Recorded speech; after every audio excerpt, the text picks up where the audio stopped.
Well, hello, everybody. Thank you so much for joining us. This is a 5-minute recap of chapter 12 of the book, The Awe of God. It starts off with a reminder, Ananias and Sapphira, they lied and they died for it. Their sin was their motive. Okay, it wasn't just the lying. This real sin was the motive, the desire to be viewed in a certain light. That was at the heart of their lie, their desire. So it raises the questions, will our thoughts and motives also be judged? Not just our actions. It's one thing to be judged for your actions. More challenging to think that maybe even our very thoughts and motives will be judged as well. Jesus said this in Luke chapter 12. In the meantime, when innumerable multitude of people had gathered around together, so they trampled on one another, he began to say to the disciples, first of all, beware of the leaven of the Pharisees, which is hypocrisy.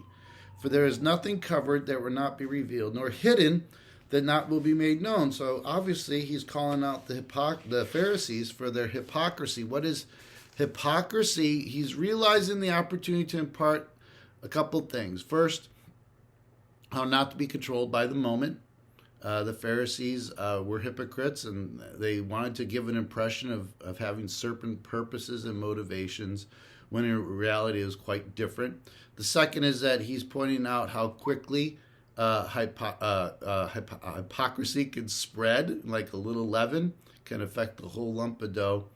And he also says, thirdly, that it can't be hidden, that everything is going to be made known, that we can't keep our hypocrisy hidden. Everything will be exposed. Then he goes on in Luke chapter 12 and says, do not be afraid of those who kill the body, but then, fear the Lord.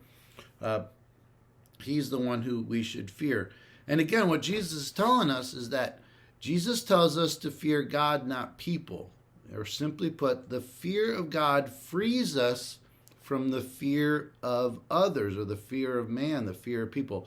It's the fear of man that enslaves us by removing our ability to fear God. Okay? So here's the thing. When we fear man, we don't run away from him. We run to him. When we fear man, fear others, we're trying to appease them. We're not afraid of them like they're chasing us with an axe. We're trying to appease them out of our fear. It's not necessarily running from people. Rather, it gravitates us towards pleasing those. Okay? Again, with an underlying motive of personal satisfaction, protection, or gain. So if there's something to remember from this chapter, when we have the fear of man, we don't run away from them. We run towards them. We try to appease them. But we're doing it for selfish motives. We want to be seen like we're getting a gain, satisfaction, protection. There's something in it for us when we fear man by trying to appease them. That's a huge point.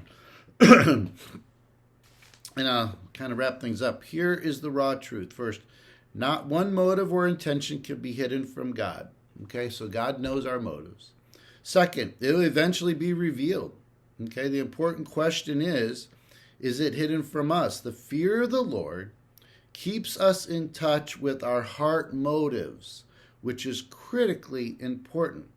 For the lack thereof leaves us vulnerable to the deception of hypocrisy. And again, hypocrisy is a deception. We can easily fall into it and not even realize it. So I just love it.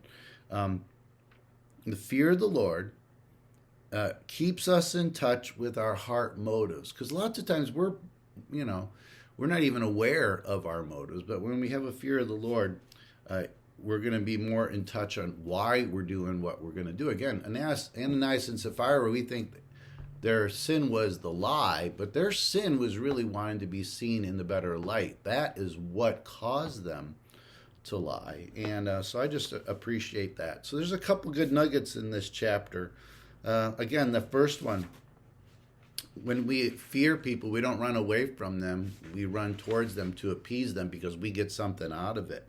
Instead of fearing the Lord and obeying him, appeasing him, if you will, we're trying to appease other people. That's a huge thing for us to try to remember. And that second point, that the fear of the Lord keeps us in touch with our motives, and we're more aware of why we're doing what we're doing. All right. Thanks so much. Take care. God bless. Have a great day.